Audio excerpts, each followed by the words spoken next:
Hello and welcome everyone to a new video on your channel, Mr. Tech Tips. Before watching the video, don't forget to subscribe to our channel and don't forget also to like this video. In today's video, I will show you how to enable auto update for offline maps in Google Maps. To do this, it's very simple. You have just to go to Google Maps, click on your picture on the top right of the screen. After that, go and click on offline maps.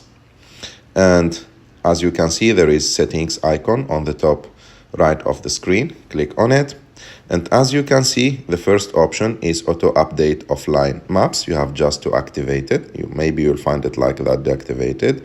You have just to click on it. It should be like green or something like that. And like that, Google Maps will auto update your offline maps. I hope that you like this video. If you like this video, don't forget to subscribe to our channel to like this video, and see you.